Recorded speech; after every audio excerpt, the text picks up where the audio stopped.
Semana nós estamos vendo, o título é As Coisas Sacrificadas a Ídolos.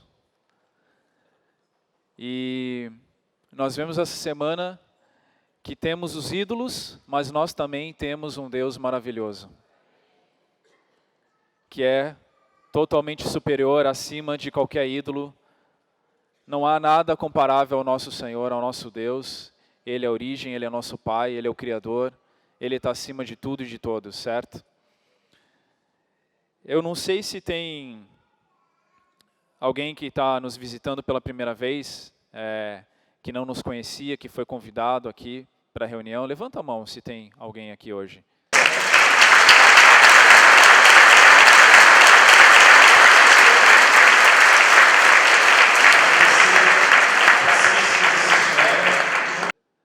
Tá bom, muito bom, ótimo. Bem-vindos à reunião, espero que vocês gostem bastante. Depois nós podemos ter uma oração por vocês. Mas às vezes esse tema, o tema de hoje, você pode achar estranho, né? Principalmente quem está nos visitando. Coisas sacrificadas a ídolos. Dá medo, né? Coisa pode ser diferente, mas na verdade, nós estamos estudando um dos livros da Bíblia, que é uma carta que foi escrita pelo apóstolo Paulo, alguém que serviu a Deus, um grande servo de Deus, para uma igreja, a igreja que estava na cidade de Corinto, na região da Grécia, né? E esse livro é um livro que mostra que a igreja, que é formada de pessoas, tem problemas. As pessoas têm problemas.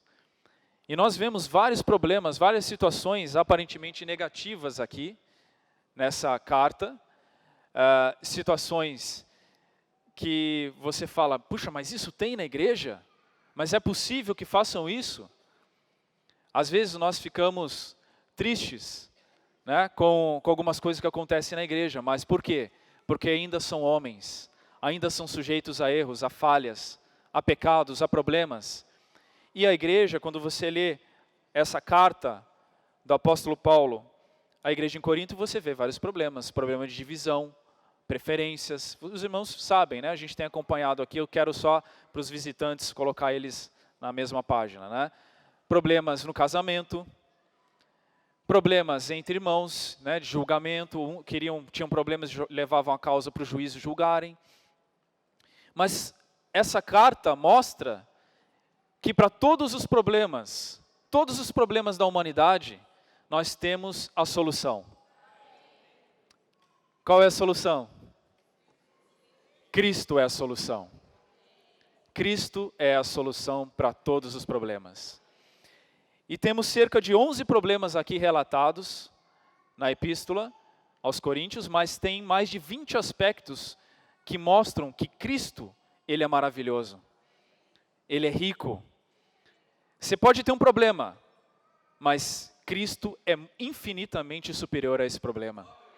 E é isso que Paulo nos mostra nessa carta que ele escreveu à igreja em Corinto.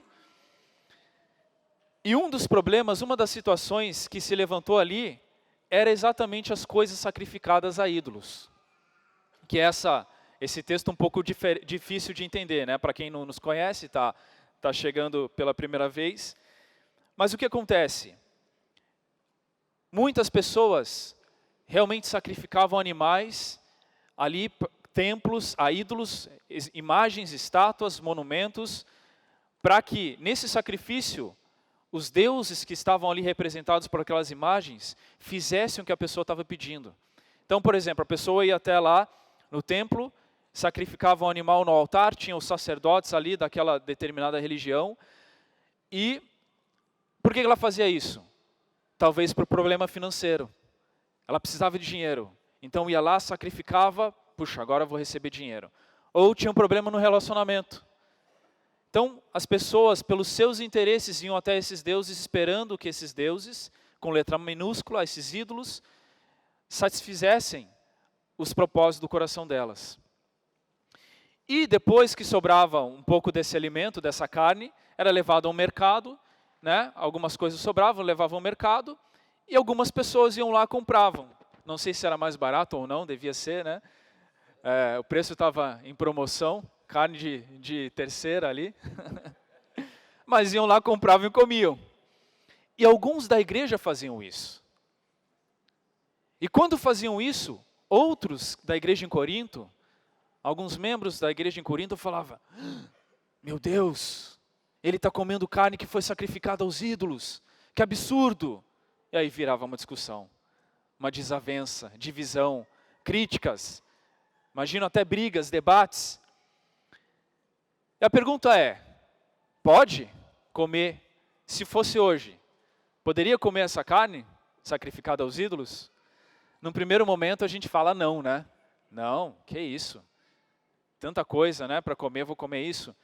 Mas veja, se Deus santificou, e quando você come, você ora, né? Ainda que seja em silêncio, você sempre ora: Senhor, obrigado por esse alimento, santifica, né? Guarda. Se Deus santificou, isso não tem valor nenhum para você. Se foi sacrificado ao ídolo ou não, pouco importa. Mas talvez para alguns irmãos, né, provavelmente mais novos da igreja, aquilo era importante. E se aquilo era importante e se ofendia a consciência deles, você que sabe da verdade, ou seja, você sabe que não tem problema, mas por amor aos outros, você deixa de fazer. Por causa da consciência dos outros, porque você não pode ser pedra de tropeço para nenhum irmão ou irmã, certo? E muitas vezes as nossas atitudes, tanto em 1 Coríntios, que é esse livro que nós estamos estudando, né, tem capítulo 6 e capítulo 10, Paulo fala que todas as coisas são lícitas. Um cristão, uma das grandes coisas que um cristão tem é liberdade. É liberdade no Senhor. Veja, você tem liberdade, até as coisas que foram sacrificadas a ídolos, se você orou, se você santificou, o ídolo não é nada, não vale nada.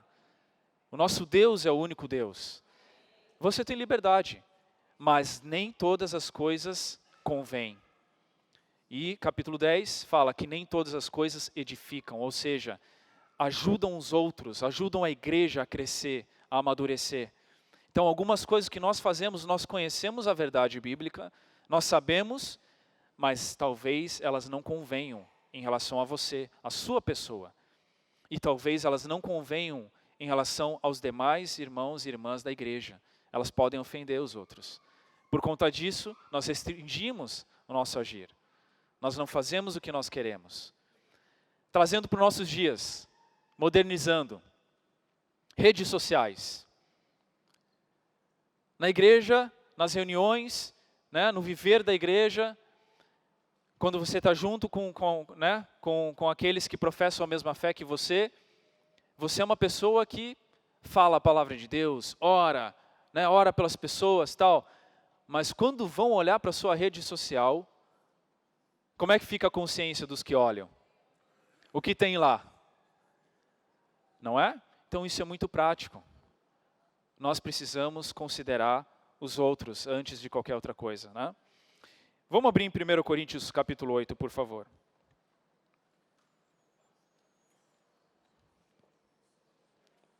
Falar mais um pouquinho sobre isso. Ó. Capítulo 8, versículo 4, depois eu volto, tá? Capítulo 8, versículo 4. No tocante à comida sacrificada a ídolos, sabemos que o ídolo de si mesmo nada é no mundo e que não há senão um só Deus. Fala para Deus: Senhor, Tu és o único Deus. Amém. Porque ainda que há também alguns que se chamem deuses, quer no céu ou sobre a terra, como há muitos deuses e muitos senhores. Hoje a gente vê várias religiões, vários ídolos, várias imagens, vários objetos de adoração que tentam distrair a verdadeira adoração. O único que é digno de adoração nessa terra é o Senhor Jesus. É por meio dele que nós adoramos a Deus, Ele é o único. Há muita distração, o inimigo de Deus tenta tirar o foco do povo de Deus, né? Olha o versículo 6, eu gostei muito do versículo 6. Orei sobre ele muito essa semana. Todavia, para nós, há um só Deus, o Pai. Olha só, há um só Deus e Ele é Pai. Ele é Pai no sentido que Ele é o Criador, Ele é a fonte, Ele é a origem, tudo vem dEle, tudo Ele criou. De quem são todas as coisas e para quem existimos, e nós para Ele, né? Nós somos para Ele. E um só Senhor, Jesus Cristo. Fale assim, ó, Jesus Cristo é Senhor. Pelo qual são todas as coisas e nós também por Ele. Agora abre rapidinho em Atos 17, eu vou ler para vocês. Paulo estava em Atenas aqui, em Atos 17, tinha muitos deuses, né, com letra minúscula, muitos ídolos lá. E o espírito dele se revoltava com aquela idolatria, porque ele amava a Deus e sabia que só tinha um Deus, né? E o versículo 17 e 23, porque passando e observando os objetos do vosso culto, encontrei também um altar, no qual está inscrito ao Deus desconhecido. Então Paulo aproveitou que tinha, né, o irmão Pedro já nos ajudou, tinha tantos deuses, deuses para tudo, Deus do amor, Deus para cura, Deus, né, para finanças, tem Deus para tudo, né, os gregos tinham, os romanos também. E aí, por receio que estivesse esquecendo de algum Deus, tinha um lá que estava, Deus desconhecido. Vai que eu esqueci de algum Deus. E Paulo aproveitou para falar, esse Deus desconhecido que vocês não conhecem, é o único Deus. Vocês têm muitos deuses, mas esqueceram do principal, do único, do verdadeiro, que é o Deus a quem eu sirvo. E aí ele aproveitou essa situação para pregar o evangelho, né? Pois esse que adorais sem conhecer é precisamente aquele que eu vos anuncio. 24. O Deus que fez o mundo e tudo o que nele existe, sendo ele Senhor do céu e da terra, não habita em santuários feitos por mãos humanas. Isso aqui, essa construção que nós temos aqui, maravilhosa que o Senhor nos deu, não é a igreja, não é o santuário, é apenas um local para nós nos reunirmos juntos. A igreja é composta de todos os filhos de Deus. E Deus não habita, é muita pretensão do homem achar que Deus habita naquele templozinho ali. Não, o nosso Deus é imenso. Mas eu vou dizer, Ele habita em você. Ele é imenso, mas Ele se fez pequeno, no bom sentido, né? Para quê? Para que Ele pudesse habitar dentro do teu coração. Nem é servido por mãos humanas, como se eu de alguma coisa precisasse, pois Ele mesmo é a quem a todos dá vida, respiração e tudo mais. Agradeço ao Senhor, Senhor, obrigado porque o Senhor me dá vida. Fale agora para o Senhor, obrigado, porque o Senhor me dá respiração. Eu estou respirando. E tudo mais. Fala obrigado por tudo que o Senhor tem feito a mim, Senhor. Olhem, em Jó 34, 13, não precisa abrir, eu leio para vocês. Deixa eu ver se é esse mesmo. Não, eu acho que eu errei aqui. Que fala em Jó, né? Acho que é 34, que ele fala que se Deus buscasse para si o espírito dele, toda a carne humana, todos os homens morreriam, se ele fosse egoísta. Veja, Deus dá para você a respiração, Deus dá para você o ar e tudo mais. De um só fez toda a raça humana para habitar sobre a face da terra, havendo fixado os tempos previamente estabelecidos e os limites da sua habitação, para buscarem a Deus. Tudo isso que há no universo foi para que o homem buscasse a Deus. Tudo que acontece na sua vida é para que você busque a Deus. Tudo tem que nos levar a Deus. Mas o inimigo de Deus cria os ídolos para nos tirar de Deus. Se tem alguma coisa na nossa vida que nos tira de Deus, nós precisamos rejeitar. Tudo tem que nos levar a Deus. E se porventura tateando possam achar bem que não está longe de cada um de nós, Ele está perto. Deus está perto de você. A Bíblia fala que Ele está perto daqueles que o invocam. Se você fala, ó Senhor Jesus, você encontra o verdadeiro Deus. Pois nele vivemos e nos movemos e existimos, como alguns de vossos poetas têm dito, porque dele também somos geração. Sendo, pois, geração de Deus, não devemos pensar que a divindade é semelhante a ouro, prata, pedra, imagem de ouro, prata, pedra, trabalhados pela arte e imaginação do homem. Ora, não levou Deus em conta os tempos da ignorância. Se você ainda não tinha ouvido essa palavra, aqui a Bíblia chama que isso é o tempo da ignorância, mas hoje você ouviu. Hoje você ouviu que há somente um Deus. Porém, notifica aos homens que todos, em toda parte, se arrependam, porquanto estabeleceu um dia em que há julgar o mundo por meio do nosso Senhor Jesus Cristo, né? Então, está muito claro essa verdade, né? Essa era a verdade bíblica e eu acredito que na igreja em Corinto muitos conheciam essa verdade. Ou seja, que os ídolos não eram nada. Mas Paulo estava preocupado com os irmãos, né? E ele fala no versículo 13 de 1 Coríntios 8, e por isso, 13, 1 Coríntios 8, e por isso se a comida serve de escândalo a meu irmão, veja a intimidade. Ele não foi plural aqui, né, coletivo, aos meus irmãos. Ele falou, se serve de escândalo ao meu irmão, eu não vou fazer, eu não vou comer. Nunca mais comerei carne. Entenderam o contexto aqui, né? Não é que é para ser vegetariano, para que não venha escandalizá-los. Mas se quiser ser vegetariano, amém também, não tem problema. Mas o sentido é, eu vou fazer tudo para que meus irmãos sejam edificados junto comigo, para que eles amem o Senhor como eu amo, né? Esse é o verdadeiro coração. E eu acho que é por isso, voltando agora no versículo 1, tá bom? Eu acho que é por isso que Paulo começou esse capítulo dessa forma. No que se refere às coisas sacrificadas a ídolos, reconhecemos que todos somos senhores do saber. Nós sabemos a verdade, nós conhecemos. Mas olha só, o saber de forma objetiva, sem amor pelos outros, sem amor pelo Senhor, o que é? Ele ensoberbece, é orgulho. Ele ofende os outros, ele julga, ele critica. Mas o amor edifica. O amor edifica. Se alguém julga saber alguma coisa, com efeito não aprendeu ainda como convém saber, nós não sabemos nada. Nós não somos nada. E a prova de que nós não sabemos é que nós ainda pensamos muito em nós e não pensamos nos nossos irmãos, no meu irmão, não é? Nós não pensamos nos outros. Mas se alguém ama a Deus, esse é conhecido por Ele. Se você diz que você ama a Deus, você está imerso no Senhor, como nós cantamos nesse hino. E quando você está imerso nesse amor, você ama a todos.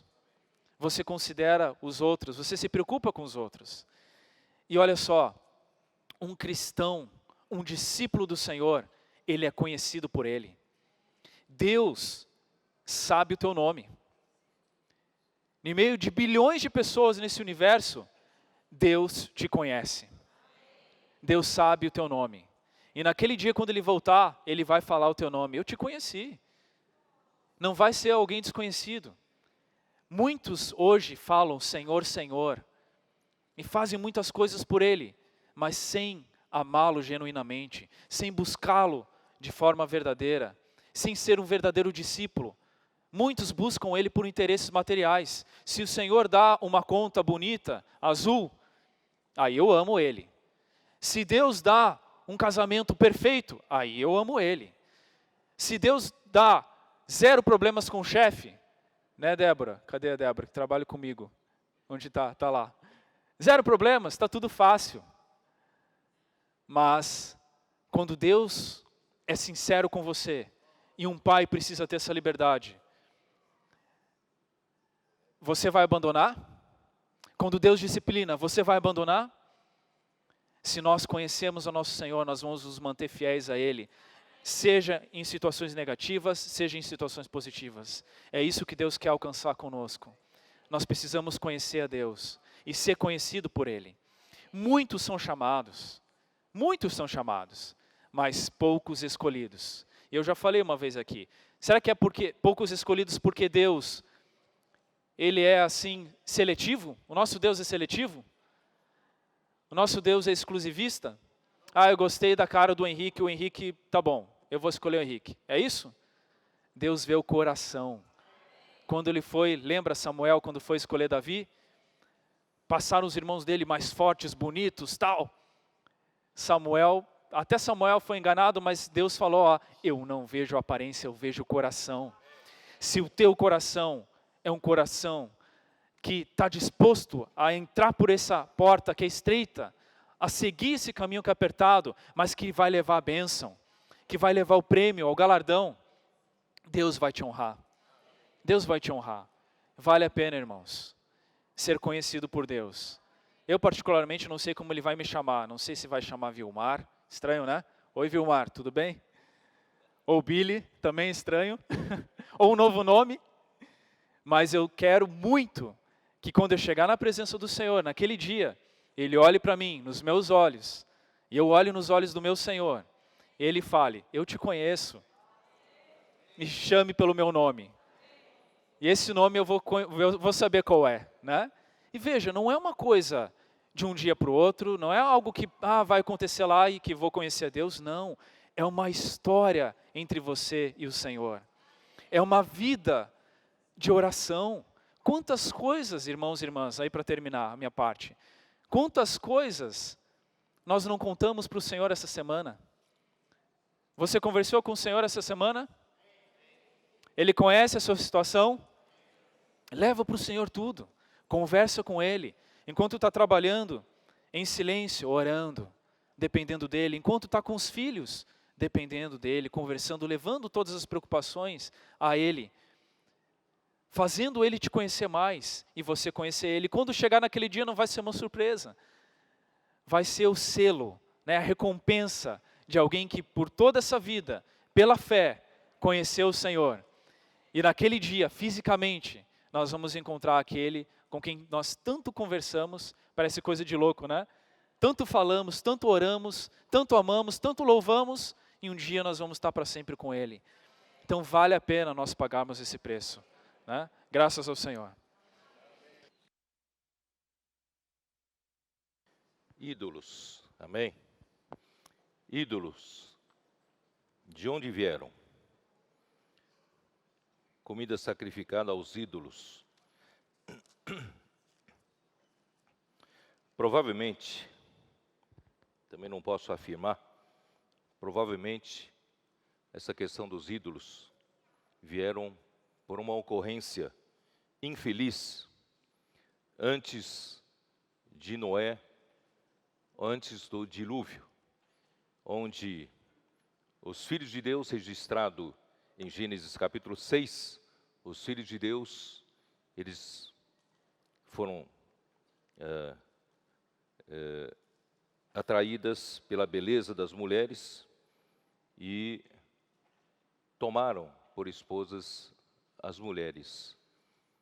E os anjos, não que os anjos sejam assexuados, como alguns afirmam, mas é que simplesmente os anjos, eles estão na esfera, quando foram criados na eternidade, na esfera de Deus.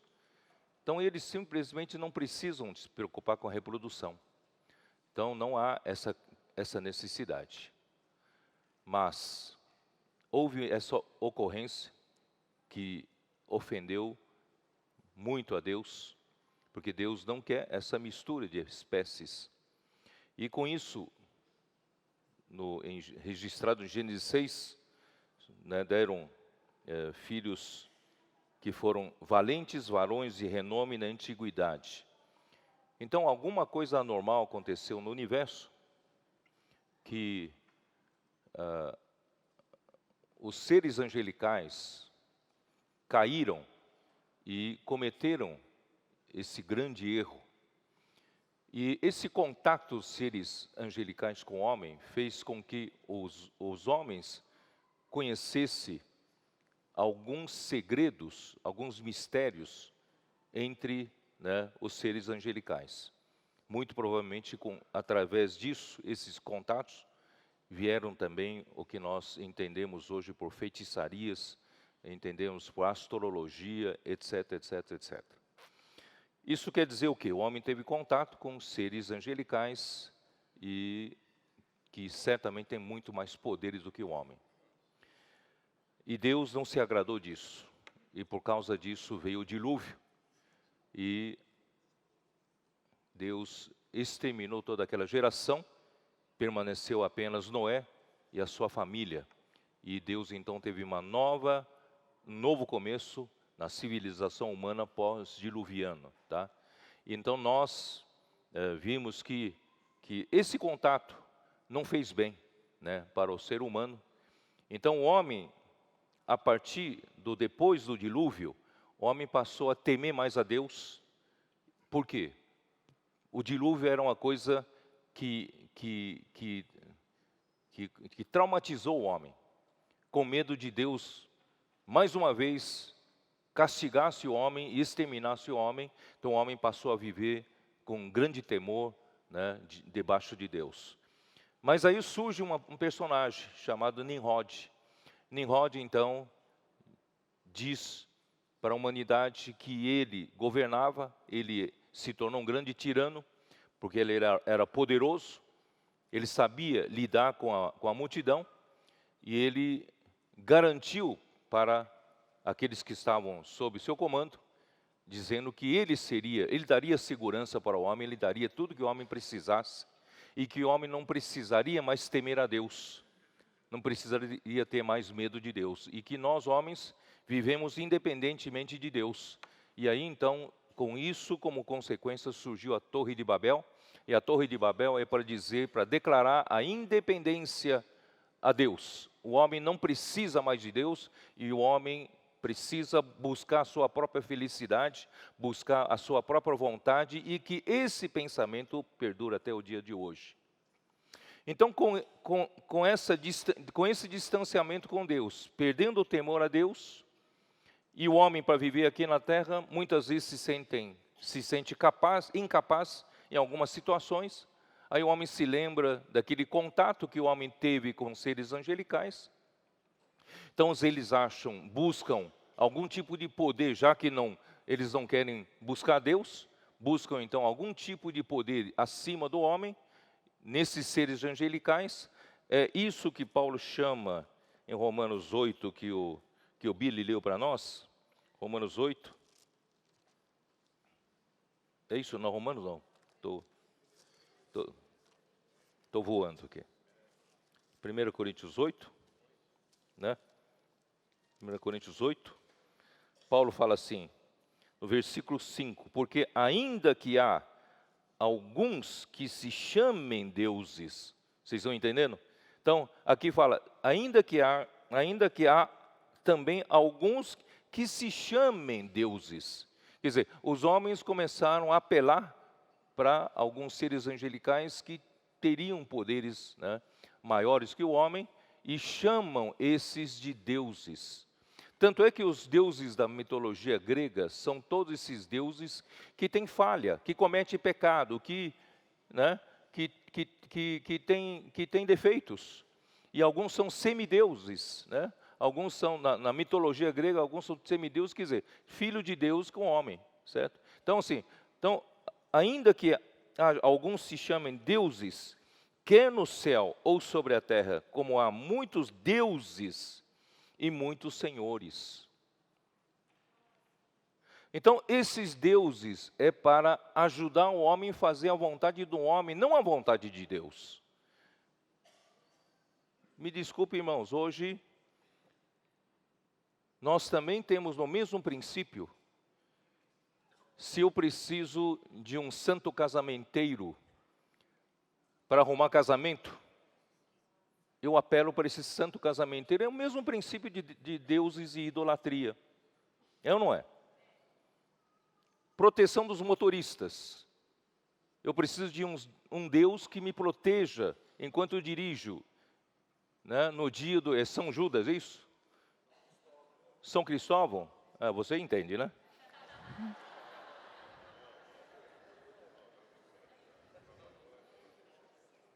E São Judas para proteger quê? Porque há um dia que os motoristas também fazem fila lá. Naquele templo lá de São Judas, né? De qualquer forma, esse é o princípio da idolatria.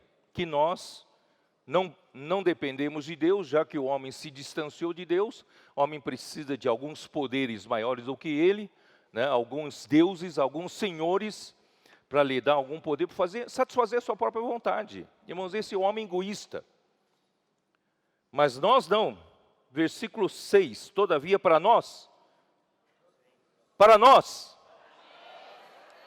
há um só Deus.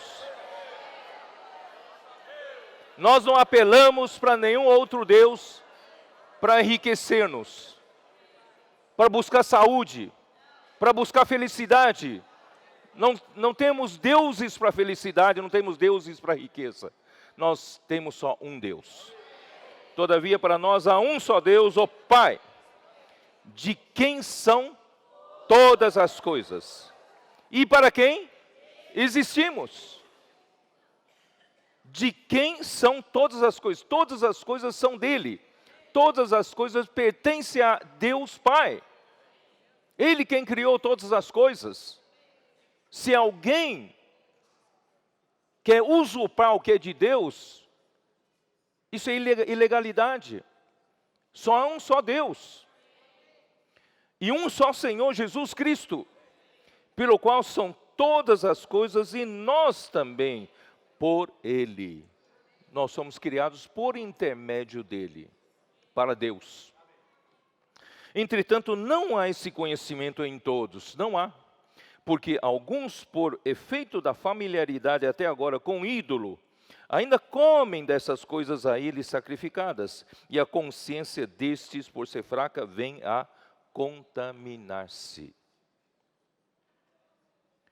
Então havia, como explicou Billy, na antiguidade, nas cidades gregas, eles tinham muitos deuses e sacrificavam aos seus ídolos e principalmente sacrificavam animais. Por isso aqui diz carne, certo? E muitas vezes, né, como disse Billy, eu não sei se é assim mesmo, né, se essa carne sacrificada aos ídolos é colocado no mercado para vender, não sei se é mais barato ou mais caro, não sei, né? E as pessoas compravam e comiam, achando que comendo comida sacrificada a ídolos lhe dá algum poder, lhe dá alguma sorte, né? Mas depois que eles creram em Jesus, alguns se escandalizam. Opa, como é que você está comprando uma comida sacrificada a ídolos e está comendo churrasco em casa com a comida sacrificada aos ídolos? Então, alguns se escandalizam. Mas para outros que têm esse conhecimento, mas ídolo nada é. Não é isso que está falando em seguida? Entretanto, versículo 8, não é comida que nos recomendará a Deus, pois nada perderemos se não comemos, e nada ganharemos se comemos. Vede, porém, que esta vossa liberdade não venha de algum modo a ser tropeço para os fracos. Porque se alguém te vir a ti, que és dotado do saber, à mesa em templo de ídolo, não será consciência do que é fraco e induzida a participar de comida sacrificada a ídolos? De repente vê você no templo dedicado aos ídolos, você comendo aquela comida ali, certo? Frango, galinha, peixe, né? E você tem vontade de comer também? Vós, porém, que esta vossa liberdade não venha de algum modo a ser tropeço para os fracos, né? E por isso, versículo 11, e assim, por causa do teu saber, perece o irmão fraco, pelo qual Cristo morreu. E desse modo, pecando contra os irmãos, golpeando-lhes a consciência fraca, é contra Cristo que pecais. Por isso, se a comida serve de escândalo ao meu irmão, nunca mais comerei carne, para que não venha a escandalizá-lo. Irmãos, isso mostra que nós devemos fazer tudo para não fazer tropeçar a nenhum dos irmãos, né? Isso eu aplico, né? Eu vou falar uma coisa que não é necessariamente você tem que seguir isso, mas com relação à bebida alcoólica, eu sou muito radical, né? Eu acho que alguns podem até, né, em secreto, tomar alguma coisa que gosta, tal, e não pecar, e não se exceder, né, tal. Mas eu tomei por mim, de que se alguém vir eu tomar qualquer bebida alcoólica, ainda que seja fraca, e se esse alguém não souber controlar-se e cair nesse quesito, eu seria o culpado. Não é verdade? Então, ainda que para mim pode ser lícito, não tenho problemas com isso. Mas, se eu fizer tropeçar qualquer um desses pequeninos, começando pelos meus filhos, não é isso? Às vezes viajo de avião sozinho. Não tem ninguém vendo. Eu peço alguma bebida alcoólica para tomar. Você sabe que nessa hora o mundo é pequeno, né?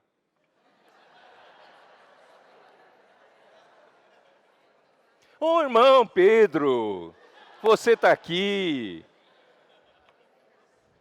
Vê na minha bandejinha ali, uma garrafinha, né? Irmãos, eu prefiro ser radical nisso e não pôr nada na minha boca. Não é uma coisa, não é uma lei, mas é para não escandalizar ninguém, não fazer tropeçar ninguém. Tá? Então esse é o princípio. Hoje, graças a Deus, nós não temos problema com comida sacrificada a ídolos, mas qualquer coisa que você fizer que possa tropeçar alguém, fazer tropeçar alguém, evite. Né? Porque todas as coisas, onde está isso? Né? Capítulo 6, versículo 12. Porque todas as coisas me são lícitas, mas nem todas convêm. Todas as coisas me são lícitas, mas eu não me deixarei dominar por nenhuma delas. Amém? São lícitas, mas nem todas são convenientes. Todas podem ser lícitas, mas eu não me deixo dominar por nenhuma delas. E aqui tem uma coisa interessante, versículo 13, irmãos. Na verdade, eu estou falando isso como acessório, tá? Os alimentos são para o estômago e o estômago para os alimentos. Deus criou alimento, é para nós digerirmos o nosso estômago. E Deus criou o estômago para nós, é para digerir alimento, certo? Então uma coisa é para outra. Alimento, se não for para digerido por nós, não serve para nada. Então o alimento é para o estômago. E o estômago é para digerir alimento, porque o estômago não serve para outra coisa. O estômago não serve para cheirar, não serve para ouvir, não serve para falar, só serve para digerir alimento. Então, o alimento para o estômago e o estômago para o alimento só. Mas, o corpo não é para, vamos ver, onde está escrito. Porém, o corpo não é para a impureza, mas para o Senhor, e o Senhor para o corpo. Você poderia dizer, o corpo, aqueles que vivem uma vida somente para satisfação carnal, eles podem dizer, não, meu corpo é viver para fazer sexo. Meu corpo é para cometer fornicação, a minha vida é essa, uma vida devassa. Mas, o nosso corpo não foi feito para isso. O nosso corpo foi feito para o Senhor. Você tem que ter isso em mente. O seu corpo não é para meramente satisfazer o seu desejo, uma satisfação física sua. O seu corpo é para o Senhor. Você não tem direito sobre o seu corpo, porque o seu corpo é para o Senhor. Porque vocês foram comprados com alto preço. Tá? Porém, o corpo não é para a impureza, mas para o Senhor, e o Senhor para o corpo. Eu estou dizendo, primeiramente, o corpo não é para fornicação, não é para adultério, não é para cometer atos sexuais ilícitos, e tampouco o corpo é somente para a vida sexual. Vocês estão me entendendo? O corpo é para o Senhor. O Senhor é para o corpo. Tá? Deus ressuscitou o Senhor, e também nos ressuscitará a nós pelo seu poder. Não sabeis que os vossos corpos são membros de Cristo? Irmãos, isso é muito importante a gente saber, tá? Bom, isso tudo são palavras entre parênteses, mas o que eu queria falar mesmo é 1 Coríntios 8, versículos de 1 a 3. No que se refere a coisas sacrificadas a ídolos, reconhecemos que todos somos senhores do saber.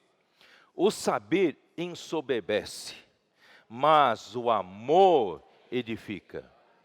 Paulo falava essas palavras aos coríntios, que era uma cidade grega, e os gregos buscavam muito a sabedoria, filosofia, pensamentos humanos, certo?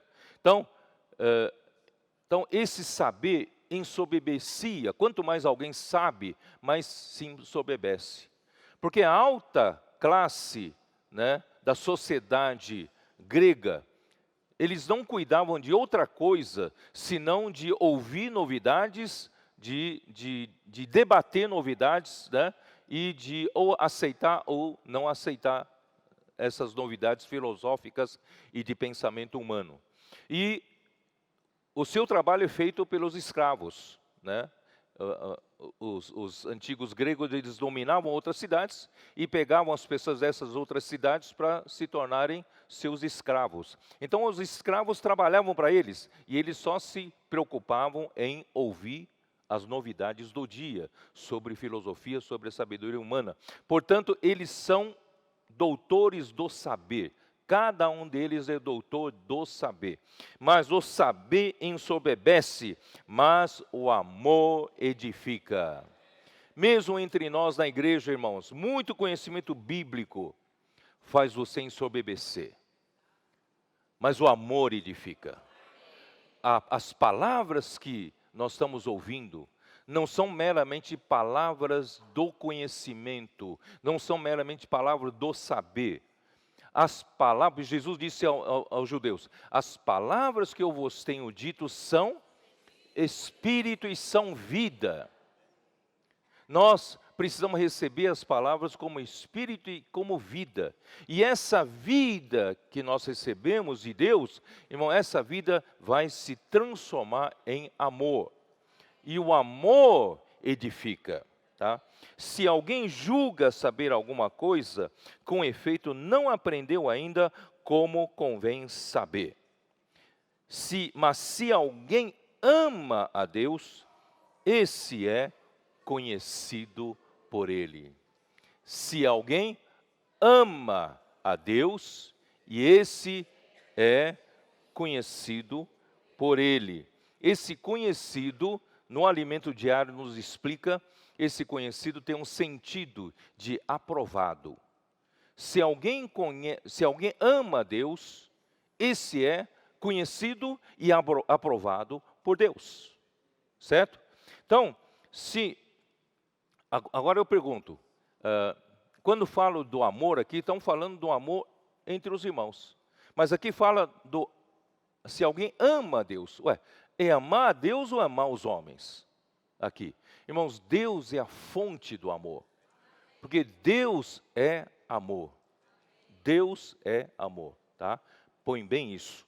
E também no alimento diário nos levou para Mateus 7, não é? Mateus 7, vamos dar uma olhada em Mateus 7. Mateus 7. Versículo 21.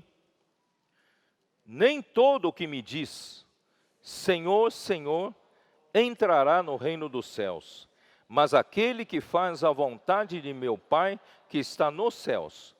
Muitos naquele dia hão de dizer-me, Senhor, Senhor, porventura não temos nós profetizado em teu nome?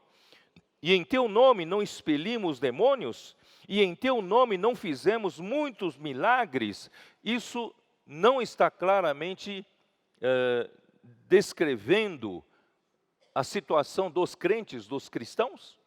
Aqui não se trata de incrédulos, porque incrédulo não profetiza, incrédulo não faz, não expele demônios em nome do Senhor. Então, claramente diz respeito aos cristãos, tá? Mas versículo 23, então lhes direi explicitamente, nunca vos conheci. Se a gente colocar esse conhecer, ter um sentido de aprovar, nunca vos aprovei. Apartai-vos de mim, os que praticais a iniquidade. Portanto, irmãos, aqui vemos de novo, não é só questão da salvação eterna. Aqui temos que separar muito bem. Todos que creram no Senhor Jesus, creram no Filho de Deus, têm a vida eterna. Todos esses que creram no Senhor Jesus foram chamados por Deus Pai.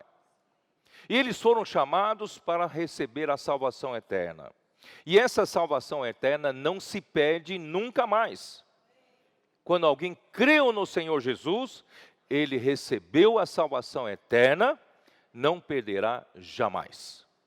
Quando vier novo céu, nova terra, nova Jerusalém, todos esses que receberam a vida eterna vão participar da eternidade futura. Maravilhoso! Se você já creu em Jesus, você já tem garantido um lugar no novo céu, nova terra e nova Jerusalém. Amém? Mas tem um problema. Antes de chegar na eternidade futura, virá uma era que nós chamamos de era do reino. Na era do reino, Cristo reinará por 1000 anos. E Ele está nos chamando hoje, aqueles que querem ser os escolhidos.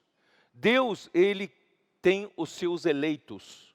Ele quer o seu selecionado.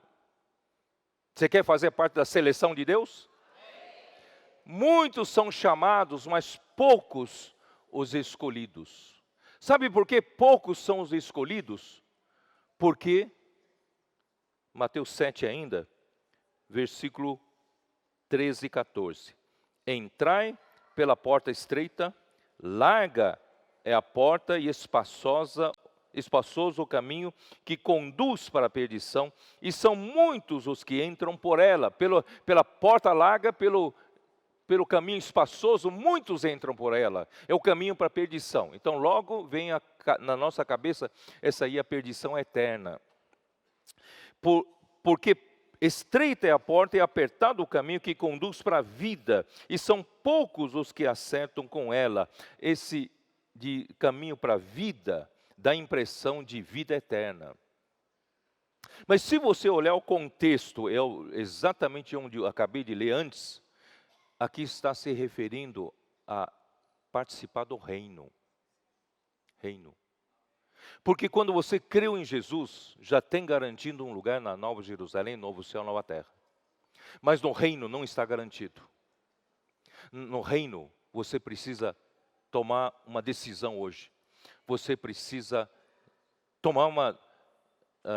como é que fala? Você precisa escolher pela porta estreita. Porque a porta larga é fácil, mas a porta estreita é difícil. E não só a porta estreita. Uma vez que você entrar pela porta estreita, não se alarga não, o caminho continua estreito. O caminho continua apertado. Esse caminho aqui, irmãos, é o caminho da cruz. Por isso que Paulo chegou aos Coríntios, ele decidiu nada saber entre eles, senão Cristo e esse crucificado.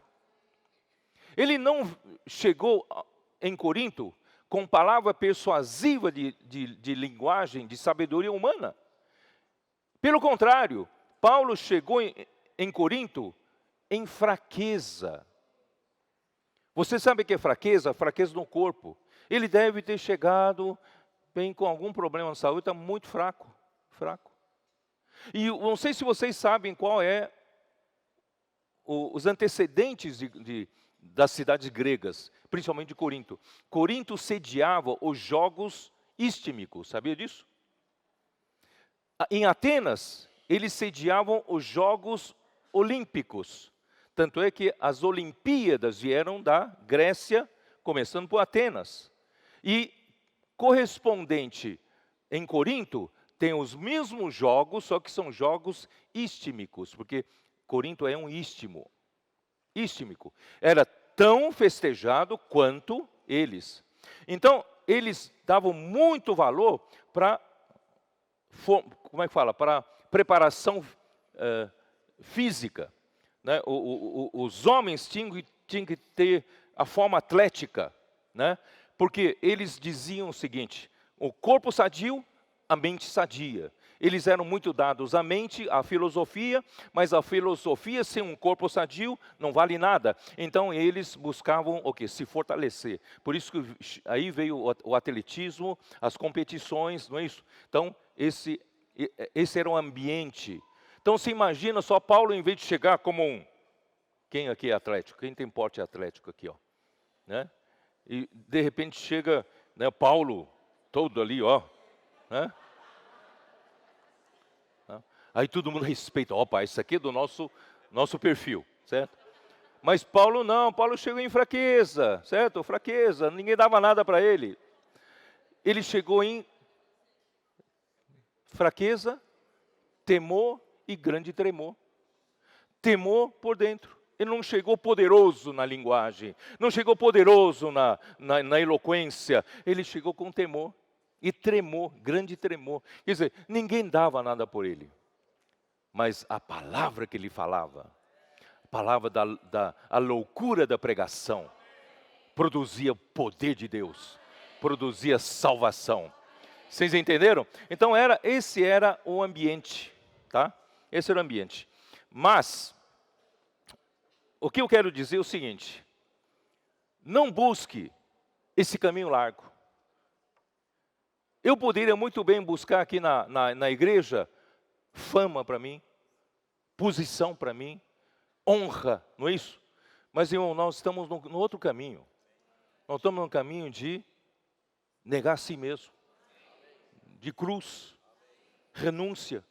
Irmãos, na verdade, nesse caminho, irmãos, é nada para nós. É tudo para o Senhor. Porque nós queremos é reino. O que interessa a nós, irmãos, é o reino. Aqui na terra não estou buscando me enriquecer. Estou buscando ser famoso, não estou buscando ser alguma coisa aqui, não. E eu quero é lutar pelo reino. Esses que tiverem esse coração, irmãos, serão aprovados por Deus. Serão conhecidos por Deus. O dia que o Senhor voltar, você vai ser conhecido. Porque você não buscou nada para si. Você buscou a vontade do Senhor hoje. Você buscou fazer a vontade do Senhor. Eu vou ser mais claro ainda. Hebreus 11, versículo 5, como diz.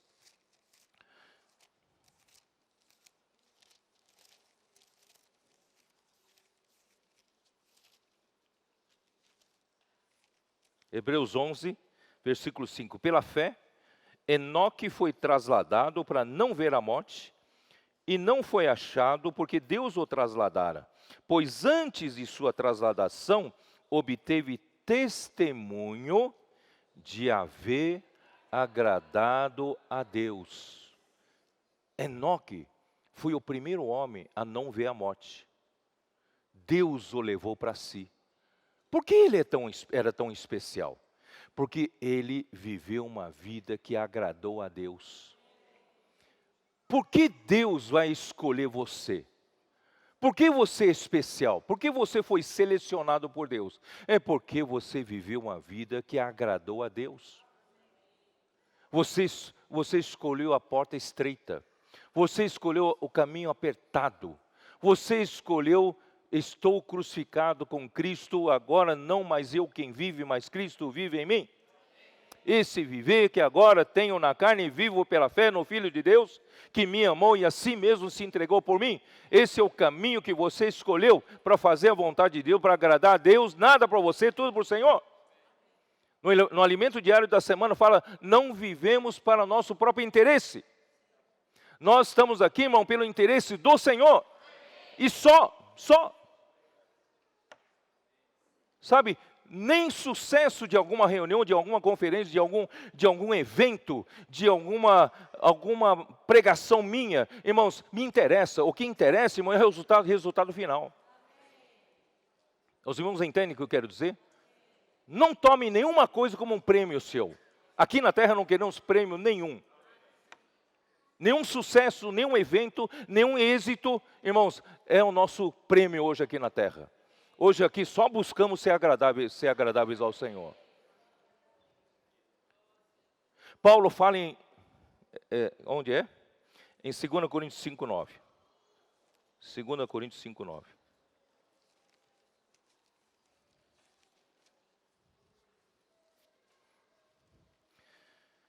É por isso que também nos esforçamos, quer presentes, quer ausentes, para lhes sermos agradáveis. O que é ser presentes e quer ser ausentes? O que é isso? Porque Paulo estava falando que o nosso corpo é meramente um tabernáculo terrestre. Deus emprestou um corpo para você viver hoje aqui na terra. Sem um corpo, ninguém vive aqui na terra. E Deus te deu esse corpo. Você goste dele ou não goste, mas Deus deu esse corpo para você poder viver. Então, enquanto você está vivendo neste corpo que é provisório, que é temporário, procure viver para agradar ao Senhor.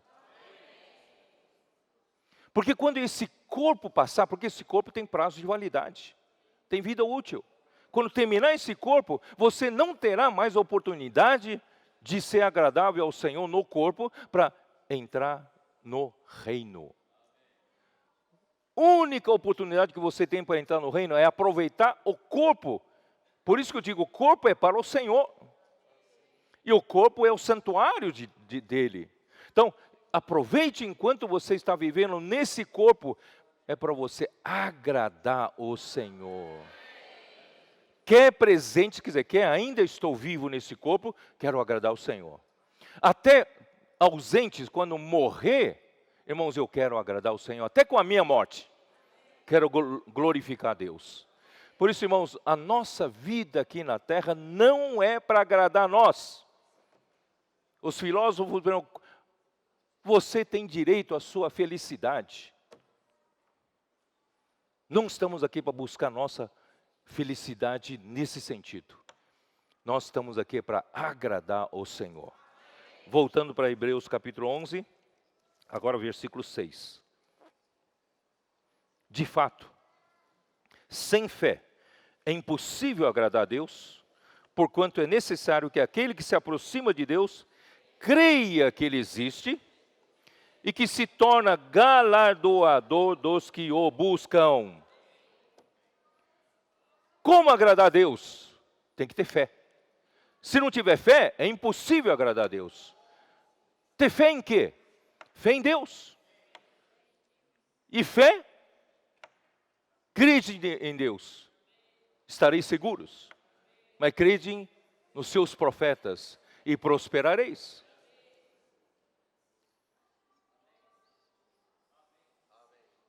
Entenderam? A fé aplicada em quê? A fé aplicada no que Deus diz, na palavra de Deus, no que Deus fala. Se você crê, se você aplica-se no que Deus fala, você está agradando a Deus. Você não é aquele que, como toda cristandade, você apenas crê que Ele existe. Isso todos os que professam ter crido em nome do Senhor Jesus, creem, claro que creem que Deus existe.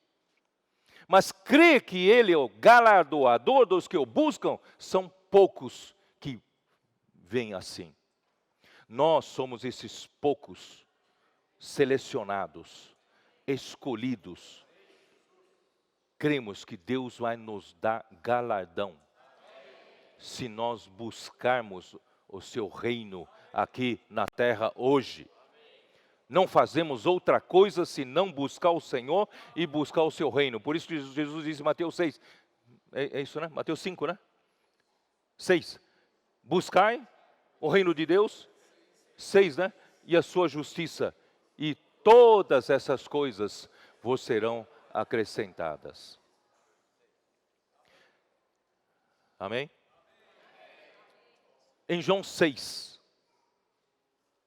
a multidão se maravilhou de Jesus ter usado 5 pães e 2 peixes de um menininho, orou ao Pai e distribuiu a 5.000 homens. E não estavam contados ainda as mulheres e as crianças? 5.000 homens. E fartou com 5 pães e 2 peixes, ele conseguiu fartar a toda a multidão de 5.000 homens, ainda sobraram 12 cestos cheios. Esse cara é legal, ele que é o cara, ele é o cara, esse é o cara, vamos fazê-lo rei. Eles queriam chamar Jesus de rei. Você imagina só se o Bolsonaro pudesse fabricar riquezas do Brasil. Não precisamos se preocupar com a reforma providenciária, reforma tributária, reforma. Nós vamos ter dinheiro a dar e para vender, porque ele consegue fazer surgir riqueza do nada. Nós vamos comer pão a fartar, ninguém mais se preocupar. Pão de graça para o povo. Não é? Nós queremos fazer nosso presidente rei. Mas Jesus não veio para ser rei. Nesse momento, ele foi embora para o monte. Aí a multidão então correu desesperada atrás dele. Se a gente achar, não vamos segurar, nunca mais vamos soltar, porque nós nunca mais precisamos trabalhar. Não é? Aí acharam Jesus em Cafarnaum.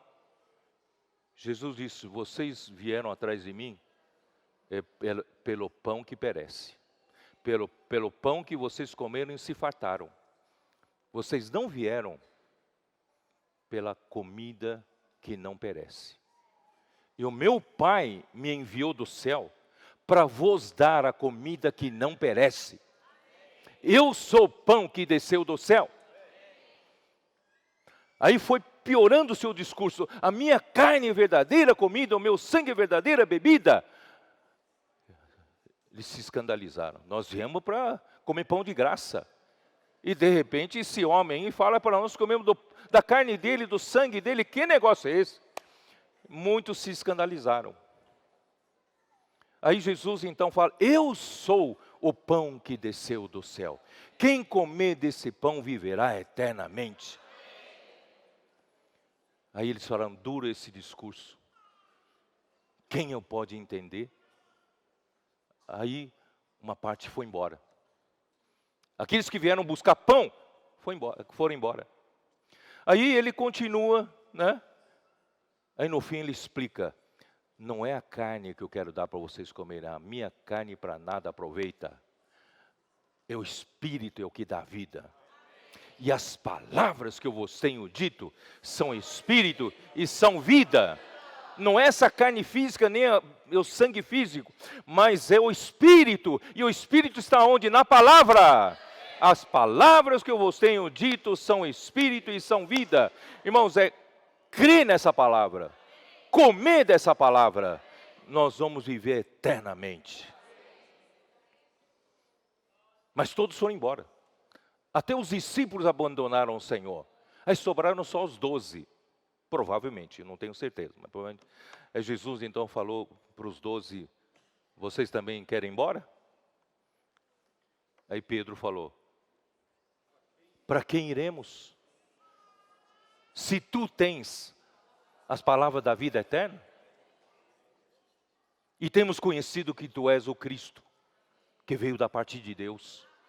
Irmãos, esse é o caminho. Nós não somos a multidão que estamos aqui pelo interesse próprio. Nós não estamos aqui porque Deus dá pão. Não estamos aqui porque Deus cura. Não estamos aqui porque Deus dá algum benefício. Deus faz você daqui para frente viver bem, sem preocupações, sem ansiedades. Irmão, não é isso não. Nós estamos aqui para fazer a vontade do Senhor. Nós estamos aqui para agradar o Senhor. Entrando pela porta estreita, andando no caminho apertado. Caminho da cruz. Servindo junto com os irmãos. Não é?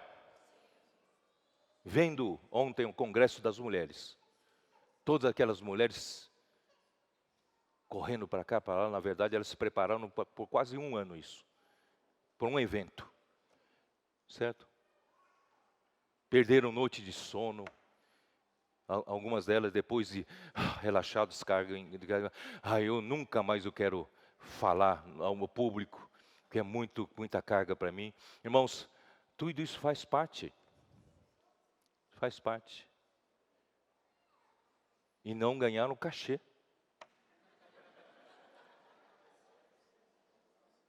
Ninguém pagou nenhum. Aqui na terra não ganharam nada. Irmãos, é assim, nós servimos ao Senhor aqui, com tudo que nós temos, aqui do nosso dinheiro, energia, força. Não exigimos nada em troca, não.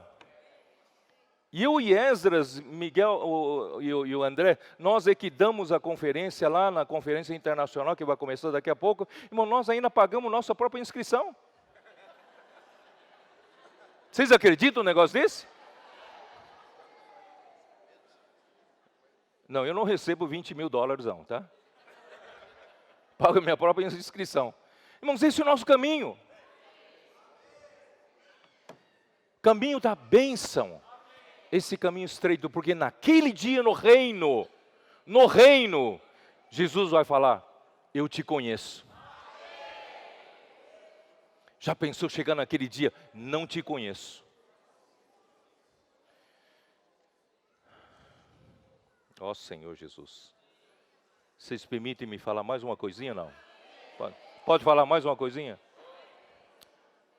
Ontem, a gente foi convidado para uma festa do casamento. E nós ficamos numa mesa, né? O Ulisses, eu, o Melo, com os casais. Mas o Vilmar, que hoje está na Zona Leste, né? E quem mais? Carlos Doroti, né? E nós, irmãos, a conversa foi para esse lado. E tem tudo a ver com amor.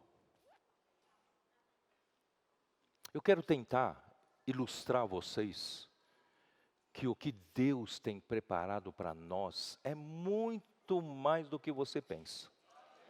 Muito mais do que você pensa. Nem olhos viram, nem ouvidos ouviram, nem jamais penetrou em coração humano o que Deus tem preparado para aqueles que o amam. Aqueles que o amam, portanto, aqueles que o buscam, aqueles que procuram agradar-se a si mesmo, agradar-se ao Senhor, fazer a vontade do Senhor, irmão, esses vão experimentar primeiro o que Deus tem preparado para nós. Então, primeiro eu vou rapidamente, vou falar em poucas palavras. João capítulo 14. João capítulo 14.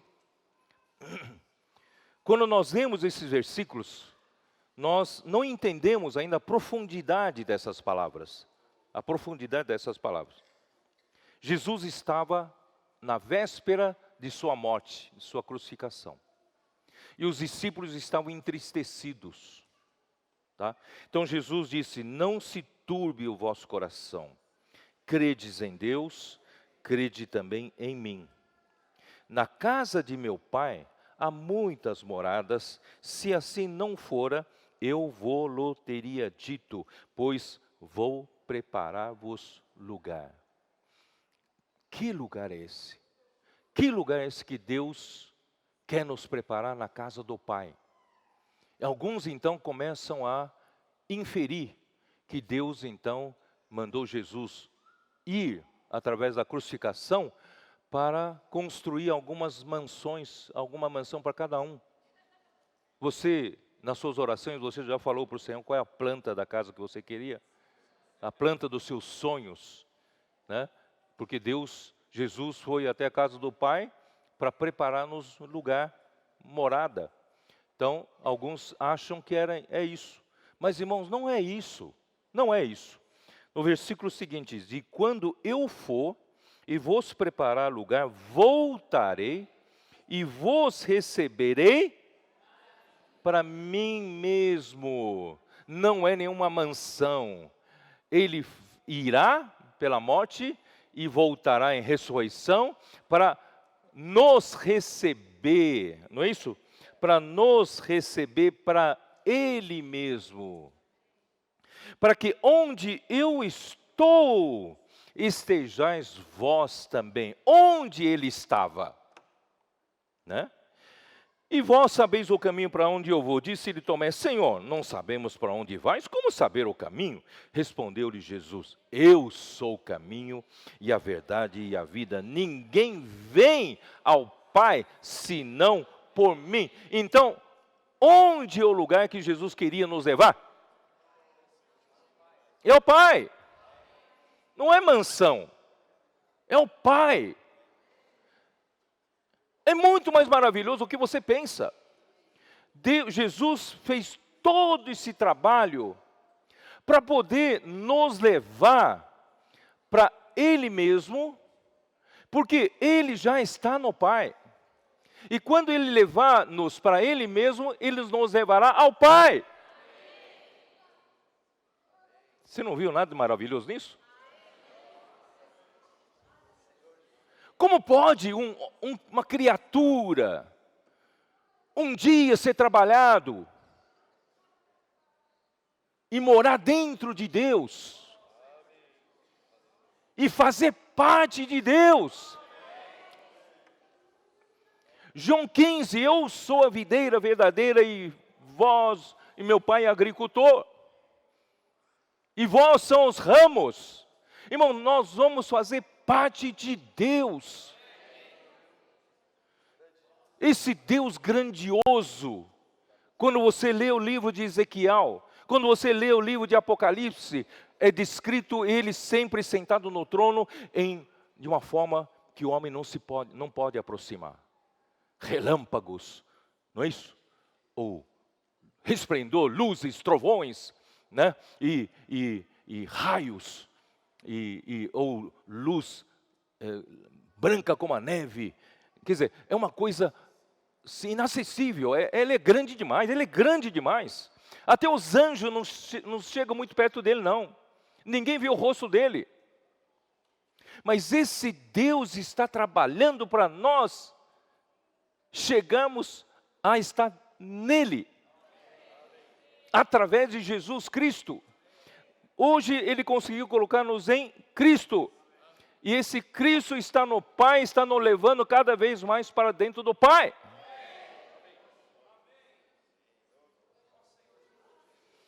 Essa é a economia de Deus, não sei se vocês estão percebendo. Versículo 10. Não crês que estou no Pai, que o Pai está em mim? As palavras que vos digo, não as digo por mim mesmo, mas o Pai que permanece em mim faz as suas obras. Ele e o Pai são totalmente um. O Pai fala, Ele fala e Deus, o Pai faz a obra. Crede-me que estou no Pai e o Pai em mim, crede ao menos por causa das mesmas obras. Deu para perceber? E o final do trabalho, vou lá, 1 Coríntios 2, versículo 7.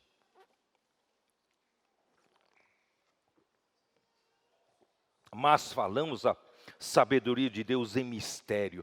Irmãos, essa sabedoria de Deus está em mistério. É maravilhosa a sabedoria de Deus. Outrora oculta, a qual Deus pré-ordenou desde a eternidade para a nossa glória. Não, vocês não ficaram entusiasmados. Irmãos, é para pular. É mais do que você ganhar numa Mega Sena. É muito mais. Eu creio que se alguém hoje descobrir que ganhou uma Mega Sena, de repente entrou na sua conta 150 milhões. Você estaria sentado pulando aqui. Ganhei! Mas você ganhou mais do que Mega Sena aqui.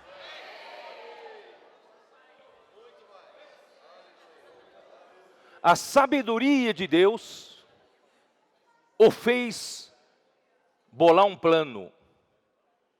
E nesse plano, ele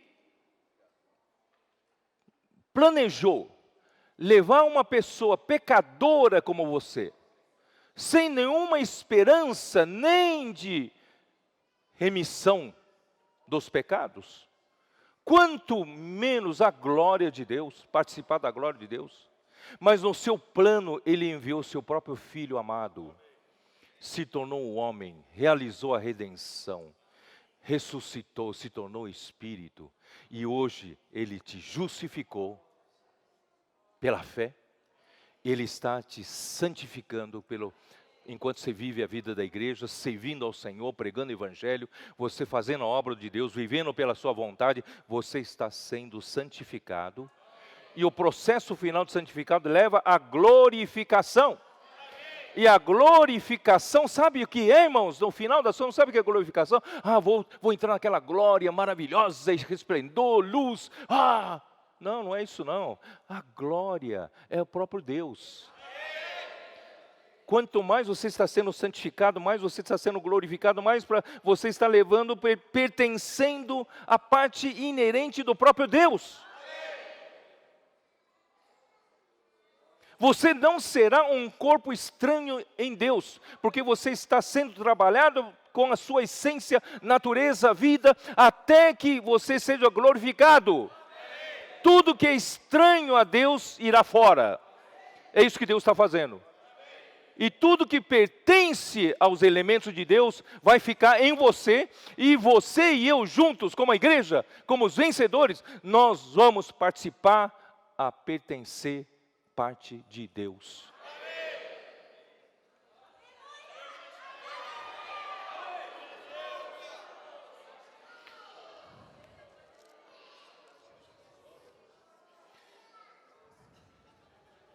Onde eu estou mesmo? João 17. Vamos para João 17. João 17 vai descrever isso. Ó Senhor Jesus. João 17. Vale a pena atrasar um pouquinho, né? Partir do pão só rapidinho. Vou tentar terminar aqui. Ó Senhor Jesus. João 17.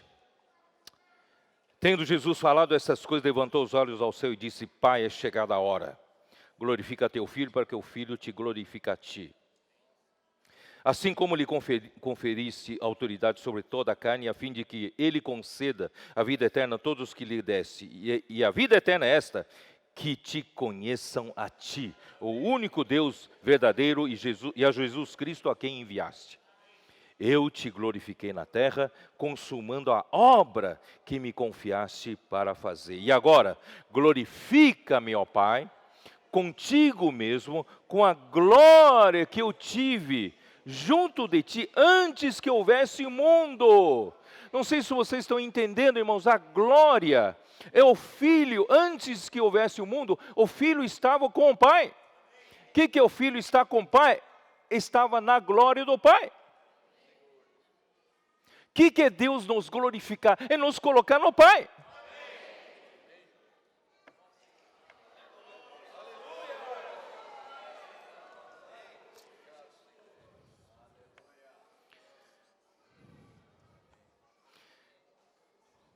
Versículo 15, não peço que os tires do mundo, e sim que os guardes do mal. Deus não pediu para nos tirar da nossa vida cotidiana, né? Aquele ambiente ruim, aquele chefe, né, difícil, tal. Não, Deus não mandou nos tirar, porque tudo isso vai cooperar para o nosso bem. Eles não são do mundo, como também eu não sou. Santifica-os na verdade, e a tua palavra é a verdade. Aleluia, pela palavra do Senhor. Assim como tu me enviaste ao mundo, também eu os enviei ao mundo. E a favor deles eu me santifico a mim mesmo, para que eles também sejam santificados na verdade. Irmãos, esse processo de santificação é importante para poder entrar na glória. Se nós não deixarmos o Senhor nos santificar, não murmure contra as tribulações que vêm até você. Não murmure contra a dificuldade que vem a você. Se você tem algum casamento que está em problemas, talvez você já perdeu a esperança de ter dias melhores no seu casamento, entra ano, sai ano, mesma coisa, falando, não, nós vamos conviver até entrar no caixão, vai ser assim mesmo, não tem jeito, tá? Irmãos, tem jeito sim. O Senhor quer santificar você, marido e mulher. Tem jeito. Porque Ele quer remover tudo que não é Deus. Onde estou? Assim como tu me enviaste ao mundo, também eu os enviei ao mundo. Posso orar por você? O Senhor nos enviou ao mundo. Porque tem que buscar muitos ainda, tem que completar um número, tá? E a favor deles eu me santifico a mim mesmos, para que eles também sejam santificados na verdade. Porque é importante esse processo de santificação. Senão seremos um corpo estranho em Deus. Não rogo somente por estes, mas também por aqueles que vierem a crer em mim por intermédio da sua palavra. Irmãos, a palavra é essencial na obra de Deus. A fim de que todos sejam um. Com a palavra, com a verdade, santificação é para nos tornarmos um. Esse um, irmãos, é para nos levar para dentro de Deus. Tá? A fim de que todos sejam um, e como és tu, ó Pai, em mim. O Pai no Filho, eles são um, já é uma realidade. E eu em ti, também sejam eles em nós. A esperança de Jesus ter feito esse trabalho penoso todo. Irmãos, esse trabalho agora do Espírito Santo no meio da igreja é para que nós sejamos um nele. Espero que vocês... Precisamos de revelação para ver isso. Acho que nem todos entenderam, mas precisamos de revelação. Pedir revelação para o Senhor para ver. Eu lhes tenho transmitido a glória que me tens dado, para que sejam um como nós o somos. Irmãos, a glória é para ser um. Não é só um entre nós aqui, não. São um com o Filho e um com o Pai. Essa unidade, irmãos, é orgânica. Não é apenas dizer, eu vou comer pizza com você, sou um com você. Não é essa unidade. Essa unidade que eu estou dizendo é uma unidade orgânica. Deus está nos santificando, Ele está nos glorificando, Ele está aparando as arestas, tirando tudo que vai ser corpo estranho quando entrar em Deus. Ele está tirando tudo, limpando tudo, a fim de nos santificar e nos glorificar. A glória visa nos levar para dentro do Deus triuno, e faremos parte dele.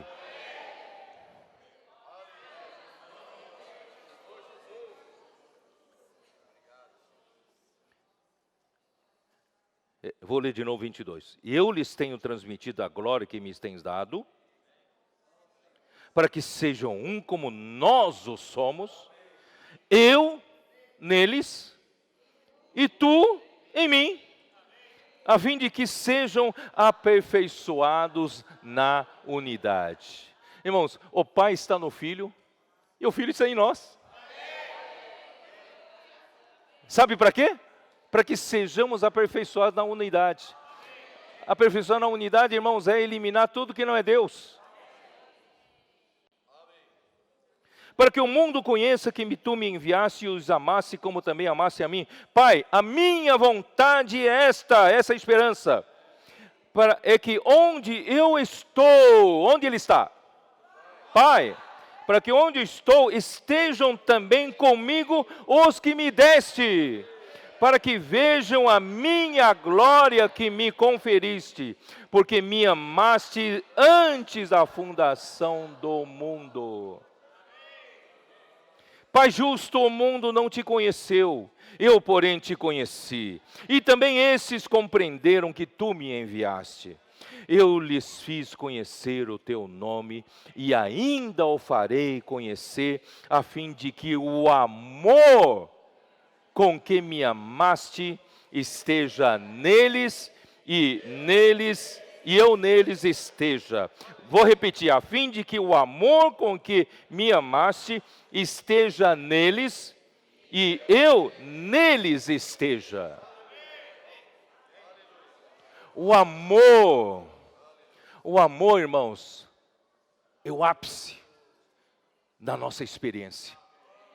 Nós estamos sendo conduzidos para dentro de Deus. E esse Deus é amor. Esse amor, irmãos, é o ápice da nossa experiência. Eu não sei como te explicar. O amor não é uma qualidade. O amor não é objeto.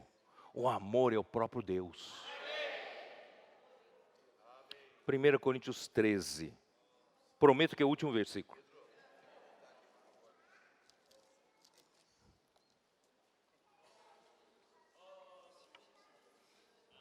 Versículo 8, capítulo 13, 1 Coríntios.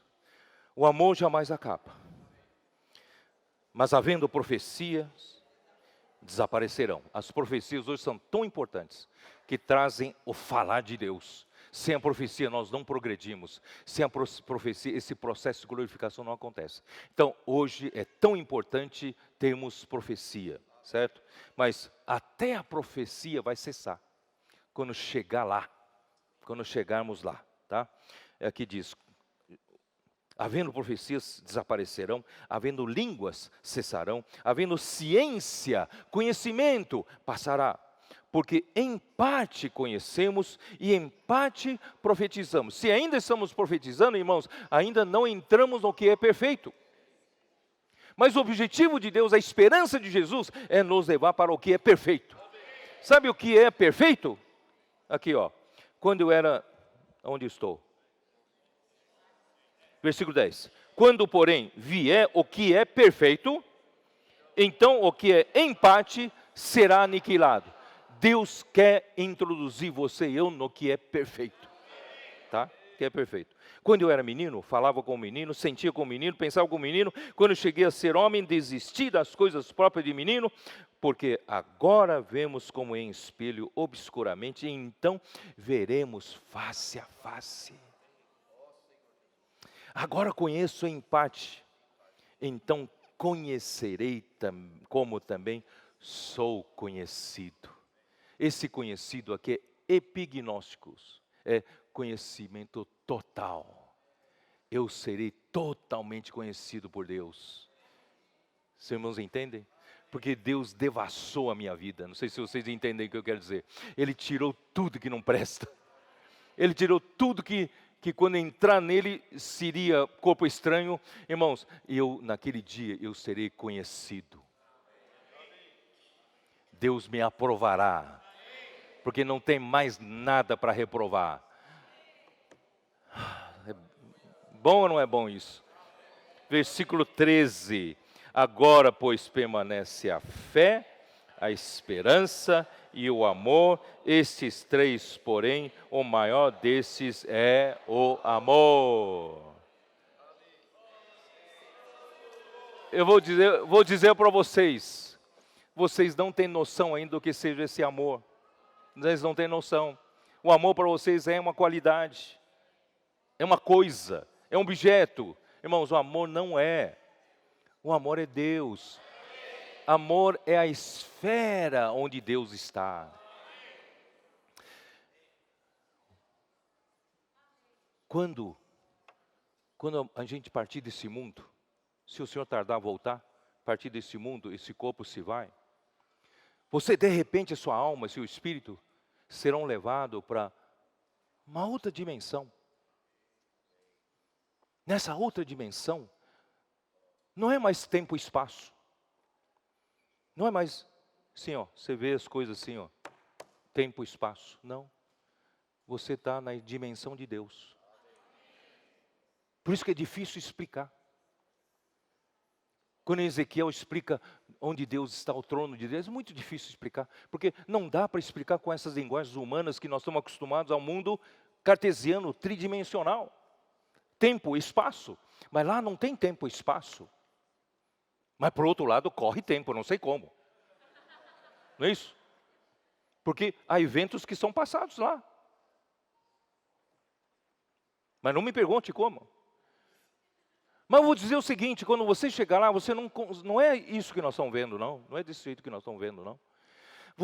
Se você for aprovado, se você for um vencedor hoje, se você for um escolhido que viveu para agradar o Senhor, viveu fazer a sua vontade, e o Senhor te escolheu para amanhã aparecer na manifestação do reino dos céus, para reinar com Ele durante 1000 anos,